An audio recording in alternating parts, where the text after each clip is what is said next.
Hello, humans, and welcome to the Cartridge and Disc Podcast. This is your Gen X Gamer here. Let's talk about what the heck happened at Disney. What's going on? First of all, let me say this.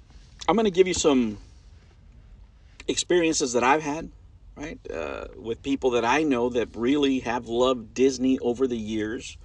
I grew up with Disney as many Gen X gamers did, right? Back in the day, let me tell you, people would save money. They would do whatever they needed to do. The one big present that you would get, as a kid is going to Disneyland. And that, came through every sector of society, whether you were rich, poor, whatever.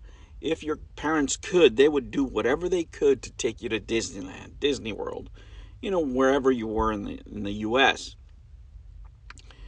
But that has changed recently, right, with the perception of the company. Let me say this. I am a stockholder in Disney, right? So I'm going to give you some anecdotal stories here along with my perception of the company, what I think will happen moving forward or what will not happen moving forward.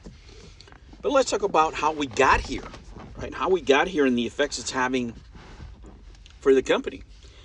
So this is the experiences that I have, guys. People that I know that supported, like somebody that I dated for a long time and, still a dear friend, was a devout Disney supporter. I mean, she was just like a religion. She owned expensive Disney merchandise. She had a season pass every year, right? That was in her budget. For her and her child, they were going to Disneyland, every year. And it's the same for my family members. I have family members that the one thing they had to do for their kids, regardless, and I'm talking about, poor people, right? I didn't grow up being rich or anything like that. So, these are laborers that would save their money and, take their kids to Disneyland as a big sacrifice, And all those people now are not going to Disneyland. They're not devout Disney fans anymore, right? What's happened to Disney is, for whatever reason, right, and the reasons from a business perspective really don't matter, they have become a polarizing brand. You don't want that, right, as a business. You want to cater to everybody. And this is a phenomenon that happens to many businesses. They get really successful and they peak, and they keep on saying, how do we get more? How do we get more? How do we get more, right? And maybe they have 80%, the public, and they want that 20%. They want that minority, whatever that minority may be.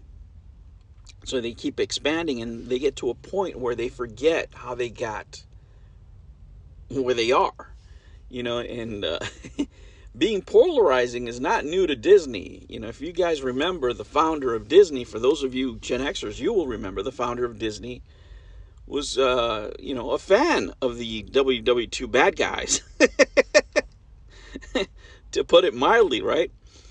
So there has been controversy for the company. The Simpsons famously made fun of it a couple of times. But besides becoming a polarizing brand, they have done a very poor job of marketing to the young. My grandkids, right? And people are surprised when I tell them I have grandkids. Let me tell you guys, I became a parent when I was a teenager, right? That's why I have grandkids. And I'm still fairly new. I'm not that old. I became a grandparent when I was 40. And my grandkids, they want to go see Mario. They want Nintendo. For them, Mario is their Mickey. When I grew up, Mickey was everything, right? Mickey was a place that everybody agreed on, Democrats, Republicans, liberal, communists, everybody loved Mickey. That was like a safe zone, right? A no combat zone, if you will, when you went to Disneyland. Everybody could agree on that, but that has not been the case here the last few years. The company, if you look at their metrics, as far as their reputation with the public, they really have taken a hit. And for most people, it doesn't matter where you come from, what side of the spectrum you're on, they really would have wished that Disney would have not gotten political, right?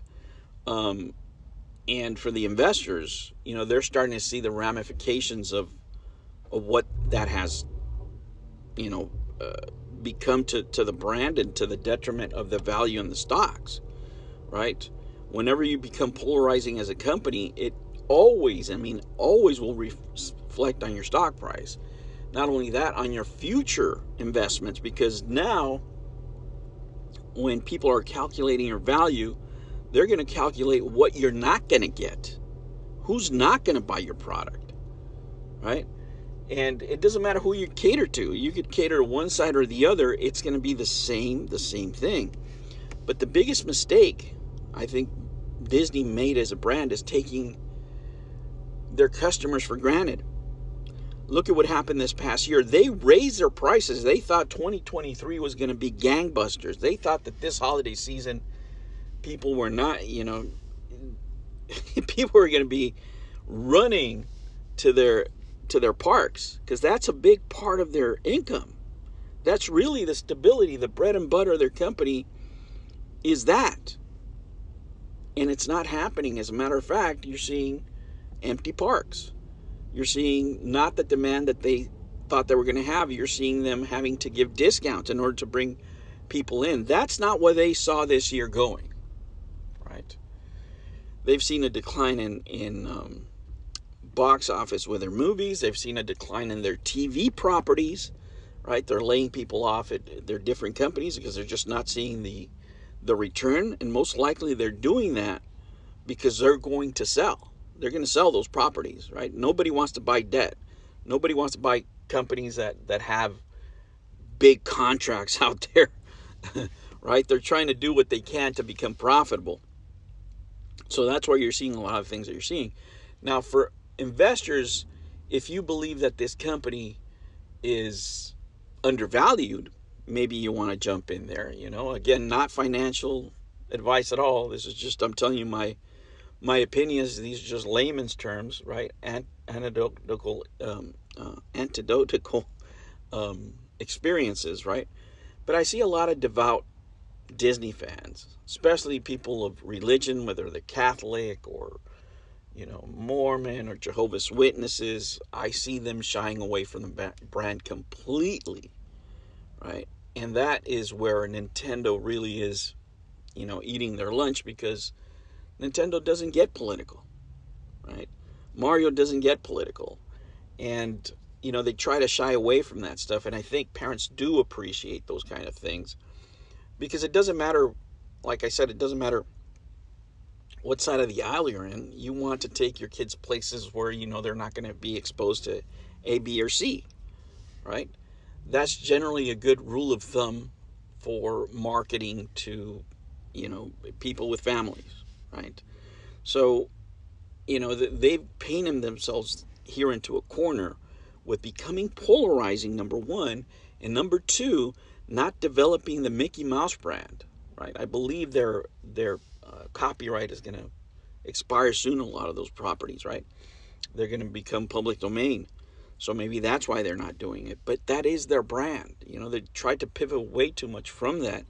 And now they're in a situation where their money makers are not making as much money as they wanted. And they become a polarized company. When you think of Disney, you think of controversy, right? You don't think of what you used to think back in the 70s and the 80s and the 90s. That's all gone now. How they're going to resolve it, that I don't know.